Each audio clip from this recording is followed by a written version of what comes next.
সর্বসূরাত আদমি ইনসাবুদে আহমদ বো জাহলো হামেক সাবুদে আদমিরা আদমিয়াত লাজিমাস তুদ গারদ বুনা বাশদ হাই জমাস। তাহলে সব শিক্ষা জাতির মেরুদণ্ড হতে পারে না। শিক্ষা জাতির মেরুদণ্ড, এখানে আরো একটু শব্দ লাগায়া দেও। শিক্ষা জাতির মেরুদণ্ড নয়, বরং ইসলাম শিক্ষাই হলো জাতির মেরুদণ্ড। ঠিক না ভাই? ঠিক। সব শিক্ষা জাতির মেরুদণ্ড নয়, সুশিক্ষাই জাতির মেরুদণ্ড।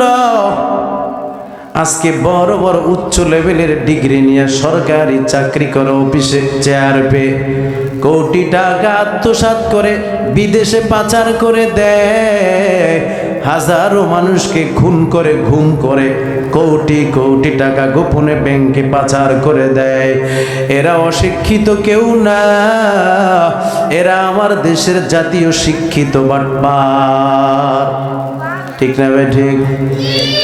অতএব শিক্ষা জাতির মেরুদণ্ড বলা যাবে না, সুশিক্ষাই জাতির মেরুদণ্ড বলতে হবে। মাদ্রাসার শিক্ষা 3 থেকে 5 বছর আপনি ছেলেটারে ডাক্তার বানান, বাধা নাই। ইঞ্জিনিয়ার বানান, বাধা নাই। প্রফেসর বানান, বাধা নাই। ডাক্তার বানান, বাধা নাই। কারণ আপনার ছেলে ইঞ্জিনিয়ার হবে, আমার ছেলে আলেম হবে। আমি যখন বিল্ডিং বানাবো, আপনার ছেলে ইঞ্জিনিয়ার আমার কাজে লাগবে। আর যখন আপনি মারা যাবেন, আমার ছেলে আলেমকে জানাজার ইমাম লাগবে। ঠিক না ভাই? ঠিক। অতএব দুনিয়ার শিক্ষাও লাগবে, কিন্তু আগে আমার ইসলাম শিক্ষা। কারণ ইসলাম শিক্ষা যার ভেতরে নাই, তার ভেতরে মনুষ্যত্ববোধ কখনো তৈরি হবে না, তার ভেতরে কখনো আল্লাহর পরিচয় মিলবে না। তসলিমা নাসরিন বড় ডিগ্রি নিয়ে, ডক্টরের ডিগ্রি নিয়ে, বড় বড় ডিগ্রি নিয়ে কাগজ পেয়েছে, কলা পাতা পেয়েছে, কিন্তু আমার আল্লাহর গালি দেয়, মায়ার নবীর গালি দেয়, কোরআন মিথ্যা বলে গালি দেয়। বুঝা গেল সে উচ্চ লেভেলের ডিগ্রিধারী শিক্ষা নিয়েছে, তবে ইসলাম শিক্ষা না থাকার কারণে তার ভিতরে মনুষ্যত্ব এখন নাই। সব শিক্ষা মানুষকে মানুষ বানায় না, ইসলাম শিক্ষা মানুষরে মানুষ বানায়। আল্লাহ বলেন, আর রহমান আল্লামাল কোরআন খালাকাল ইনসানা আল্লামাহুল বায়ান। আল্লাহ বলেন, আমি রহমান, আমি বড় দয়াময়, আমি বড় প্রেমময়। আমার মতো দয়াময় প্রেমময় আর কেউ নাই। বান্দা তুমি তাকায়া দেখো, এক ফোঁটা নাপাক পানি থেকে আমি তোমারে বানায়া মায়ের গর্ভের ভেতরে 40 দিন করিয়া 10 মাস 10 দিন পরে তোমারে সেখান থেকে বের করেছিলাম। মায়ের পেটে যখন ছিলা, চতুর্পাশে নাপাক পানি, মাঝখানে কাভারিং করে একটা প্যাকেটের ভেতরে আমি তোমারে রেখেছিলাম। কে তোমারে খাওয়াইছে? তোমার মায়ের নাভির পেট দিয়ে আমি আল্লাহ আসমান থেকে ডাইরেক্ট রিজিক দিয়েছিলাম। সুবহানাল্লাহ বলেন না? আরো জোরে বলেন, আল্লাহ আল্লাহ ক্যা মুবারক নাম হায়, আল্লাহ আল্লাহ মোমেনু কা কাম है। अल्लाह अल्लाह तू मेरा माबूद है। अल्लाह अल्लाह तू मेरा माशूक है। এর নবীর উম্মতের দল, মায়ের নবী বলেন আমার আল্লাহ কোরআনে জানায় দেয়, আল্লামাল কোরআন খলাকাল ইনসান, আমি আল্লাহ কোরআন শিখাইলাম তারপরে মানুষ বানাইলাম। ব্যাপারটা কই? আমরা দুনিয়ার জমিনে আগে আসলাম তারপরে কোরআন শিখলাম। আল্লাহ কয় না না, আগে কোরআন শিখাইলাম পরে মানুষ বানাইলাম। তাফসীরের কিতাবে উল্লেখ করা হয় জন্মগত মানুষ আমার আল্লাহর আদালতে কোনো ভ্যালু নাই, জন্মগত মানুষের আমার আল্লাহর আদালতে কোনো দাম নাই। যেই বান্দা কোরআন শিখলো, যেই বান্দা কোরআন জানলো, যেই বান্দার অন্তরে ইসলামের ছোঁয়া আছে, আল্লাহর আদালতে তারাই হলো গুণগত মানুষ, আল্লাহর আদালতে তারাই হলো দামি মানুষ। অতএব যার ভিতরে ইলম আছে সেই হলো আশরাফুল মাখলুকাত, শ্রেষ্ঠ মানুষ।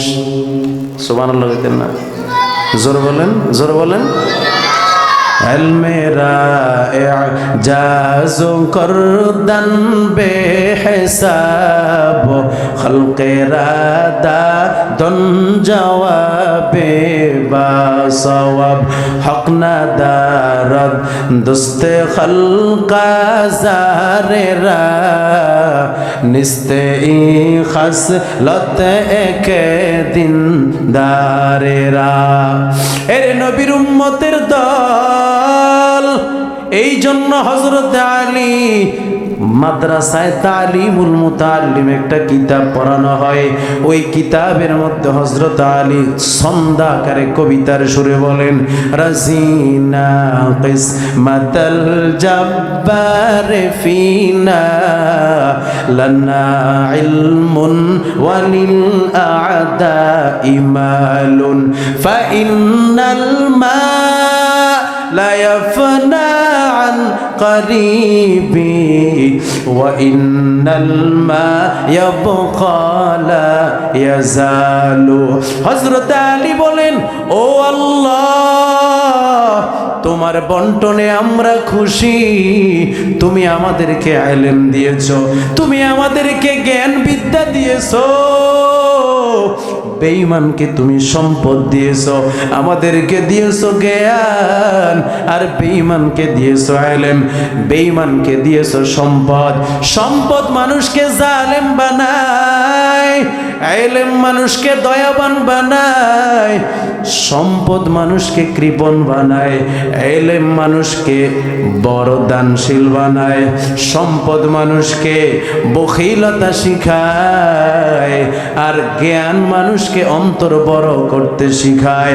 সম্পদ মানুষকে জাহান্নামের দিকে ঠেলে নেয়, ইলম কোরআন মানুষকে জাহান্নাম থেকে বাঁচায়। তবে সব সম্পদশালী নয়, এখানে অনেক এলাকার সম্পদশালী আছেন যারা এই মাহফিলে 10,000 20,000 টাকা দান করেছেন, করবেন, আছে না নাই? অতএব এই সম্পদশালী খারাপ নয়, যাদের সম্পদ আমার আল্লাহর জন্য ব্যয় হয় তারা হলো হযরতে সুলাইমান নবীর উত্তরসূরি ইমানদার। সুলাইমান নবী সারা দুনিয়ার মুলুকের বাদশা, সারা দুনিয়া সফর করেছেন, সারা দুনিয়া শাসন করেছেন সুলাইমান, কিন্তু একটা সেকেন্ডের জন্য আমার মাওলারে ভুলে নাই। আমার আল্লাহ বলে, ও মুমিন মুসলমানরা তাকায়া দেখ, দুনিয়ার ক্ষমতা পেলেও যে আমার আল্লাহকে ভুলে না। তোমরা সাধারণ মেম্বার হইয়া, চেয়ারম্যান হইয়া, এমপির চেয়ার পাইয়া, মন্ত্রীর চেয়ার পাইয়া আমি আল্লাহরে একটা সেকেন্ডের জন্য ভুলে যেও না। লা ইলাহা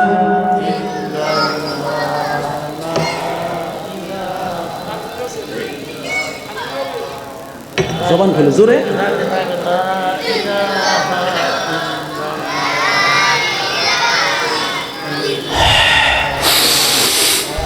জিকির করছে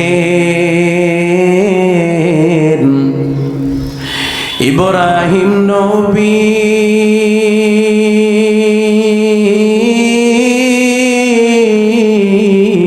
নমরুদের আগুনে ফেলি জিকির করছেন ইব্রাহিম নবী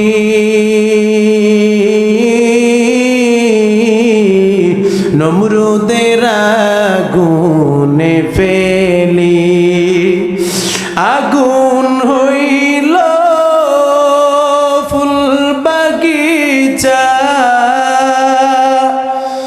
আগুন হইল ফুল বাগিচা নবীর পশম জ্বলে না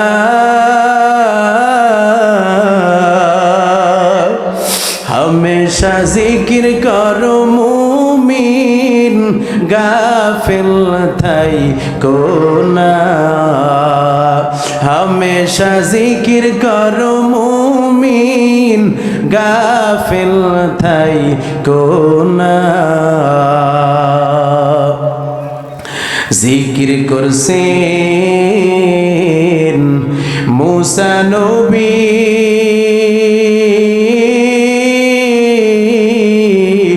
तुर पाहाड़े गेलेन जली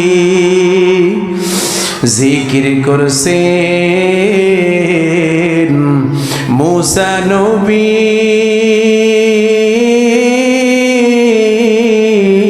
तुर पाहाड़े गेलेन जली खोदार नूरे पाहाड़ जले खोदार नूरे पाहाड़ जले नबी मूसा जले ना हमेशा जिक्र करो मुमिन गाफिल थाई कोना हमेशा जिक्र करो मुमिन गाफिल थाई कोना বেশি বেশি জিকির করবেন কার আওয়াজ করে বলেন কার একটা সেকেন্ডের জন্য নবী সুলাইমান কোনদিন আল্লাহরে ভুলে নাই অতএব তোমরাও আমি আল্লাহরে ভুলে যেও না বান্দা হাঁটতেছো চলতেছো নেতার জিকির করছো আর কত নেতার জিকির করবা নেতার জন্য জীবন দিয়েছো আর কত নেতার জন্য জীবন দিবা দলের পিছনে দৌড়াইছো আর কত দৌড়াইবা যেখানে দুনিয়ার কোন আখিরাতের সম্পর্ক নাই আল্লাহর সাথে সম্পর্ক নাই এমন নেতার পিছে এমন দলের পিছে যারা দৌড়াবে একটা সময়ও কাজে আসবে না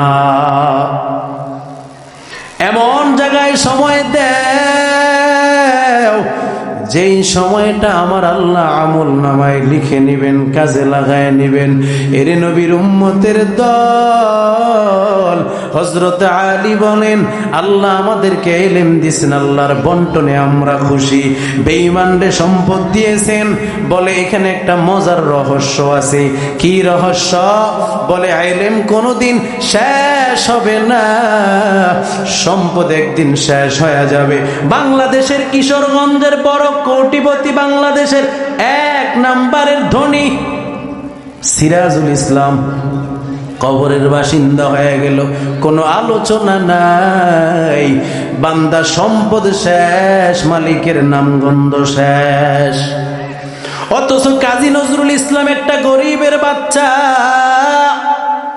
এখনো তার আলোচনা আছে না নাই তার বই পাঠক পাঠিকা বিভিন্ন প্রতিষ্ঠানে আছে না নাই এর নবীর উম্মতের দল সম্পদশালী হলে এটা কোনো স্থায়িত্ব থাকে না কিন্তু যদি ইলমওয়ালা হও কাজী নজরুল ইসলাম যে ঠিক মতো খাইতে পাইতো না একটা ভালো ঘর ছিল না কুড়ে ঘরে থাকতো ওই কাজী নজরুল ইসলামের নামে এখনো হাজার হাজার কবিতা পাঠ করা হয় সম্পদের কোনো ভ্যালু নাই।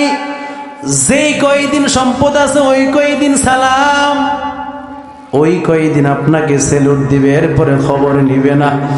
কিন্তু আলেম ওয়ালা আল্লাহর গোলাম, একজন আলেম যত বৃদ্ধ হয় সম্মান তত বেড়ে যায়।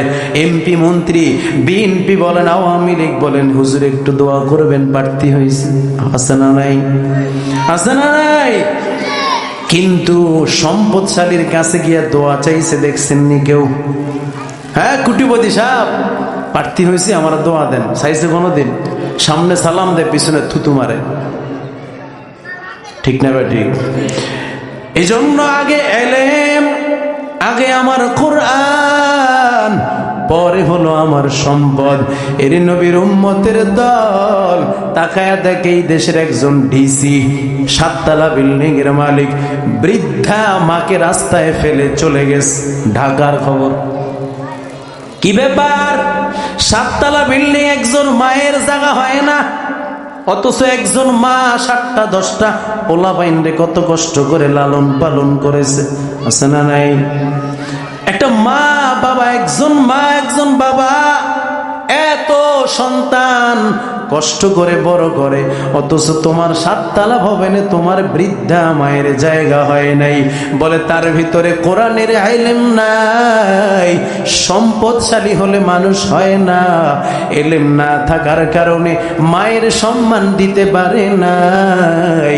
তার 7 তলা ভবনে মায়ের জায়গা হয় নাই, তাই মাকে ঘর থেকে বের করে দিছে, আল্লাহর ভয় নাই। অথচ আমার আল্লাহ কোরআনে বলে দিয়েছেন, মাদ্রাসায় উস্তাদরা শিখিয়ে দেয়, ফাইন্নাল জান্নাতা তাহতা আকদামিহিল উম্মাহাত। ও উম্মত, তোমার জান্নাত হলো তোমার মায়ের পায়ের নিচে। মায়ের দোয়া লও হে মুমিন, মায়ের দোয়া লও, মায়ের দোয়া লও হে মুমিন, মায়ের দোয়া লও। বিপদে পড়বে না তুমি যখন যেথায় যাও, বিপদে পড়বে না তুমি যখন যেথায় যাও। মায়ের দোয়া লও হে মুমিন, মায়ের দোয়া লও, মায়ের দোয়া লও হে মুমিন, মায়ের দোয়া লও। একটি সে একটি গেলাস পানির ফলে বাইজিদের কোলে তুলে, একটি গেলাস পানির ফলে বাইজিদের কোলে তুলে। বাইজিদকে বলে মালিক ওলি বানাও, বাইজিদকে বলে মা ওলি বানাও। মায়ের দোয়া লও হে মুমিন, মায়ের দোয়া লও, মায়ের দোয়া লও হে মুমিন, মায়ের দোয়া লও। বিপদে পড়বে না তুমি যখন যেথায় যাও, বিপদে পড়বে না তুমি যখন যেথায় যাও। মায়ের দোয়া লও হে মুমিন, মায়ের দোয়া লও। ছোট্ট শিশু বাইজিদেরই নাম ছড়িয়েছে বিশ্বভুবন। ছোট্ট শিশু বাইজিদেরই নাম ছড়িয়েছে বিশ্বভুবন। যার কারণে বাইজিদেরই এত সুনাম। মায়ের দোয়া লও হে মুমিন, মায়ের দোয়া লও, মায়ের দোয়া লও হে মুমিন, মায়ের দোয়া লও। বিপদে পড়বে না তুমি যখন যেথায় যাও, বিপদে পড়বে না তুমি যখন যেথায় যাও। মায়ের দোয়া লও হে মুমিন, মায়ের দোয়া লও। আল্লাহ আমাদের যাদের মা বাবা বেঁচে আছে তাদের দোয়া নিয়ে কবরে যাওয়ার তৌফিক দান করুন, বলি আমিন। এটা একমাত্র মাদ্রাসার ছাত্ররাই ভালো করে জানে। কোরআন যারা জানে, ওলামায়ে কেরামদের সাথে মোহাব্বত, ভালোবাসা, সম্পর্ক যাদের আছে, তারাই একমাত্র এই নিয়মগুলো জানবে। এজন্য পয়গম্বর বলেন, উগদু আলিমান আও মুতাআল্লিমান আও মুহিব্বান আও মুস্তামিআন ওয়ালা তাকুন খামিসা ফাতুহলিক। মায়ার নবী বলেন, যদি তোমরা আলেম না হইতে পারো, প্রথমত তোমরা আলেম হও, যদি আলেম না হও তাদের ছাত্র হও, যদি ছাত্র না হও তাদের শ্রবণকারী হও, কথাগুলা শোনো। যদি শ্রবণকারী হইতে না পারো, কমপক্ষ তাদের মোহাব্বতকারী মুহিব্বিন হয়ে যাও। এই সাইটটার বাহিরে যাও না, তাহলে ৫ম নাম্বার ধ্বংস অনিবার্য। এজন্য ওলামায়ে কেরামদের সাথে সম্পৃক্ত থাকতে হবে, তাদের সাথে সম্পর্ক রাখতে হবে। আমার জানাজা দিবে কে, আমার কবরে রাখবে কে? এই মসজিদের ইমাম সাহেব, ঠিক না? অথচ মসজিদের ইমাম সাহেবরে আমি পছন্দ করি না, একটু সুন্দর করে মহব্বত করে সালাম দেই না, কথাও বলি না। এরকম মুসল্লি আছে না নাই? আছে না নাই? আরেকজনে আসে, তারা যে সম্মান, ধরেন আমরা দূর থেকে আসছি, কত সম্মান, কত চা নাস্তা হাদিয়া, মোটা অঙ্কের টাকা নিয়ে চলে যাব। ইমাম সাহেব এখানে সর্বক্ষণ থাকে, রাত 1টায় আপনার সমস্যা হলে আমি আসবো না, ইমাম সাহেব যাবে। কে যাবে? ইমাম সাহেবের পর কেন ভাববেন? ইমাম সাহেবকে আপন ভাবতে হবে, ইমাম সাহেবকে মহব্বত করবেন। এই মাদ্রাসা আপনাদের পক্ষের। যেই সমাজে কোরআনের একটা প্রতিষ্ঠান থাকবে, আল্লাহ আসমান থেকে গজব নাজিল করলেও এই কোরআনের ছাত্রদের তেলাওয়াত দেখে গজব ফিরে যায়।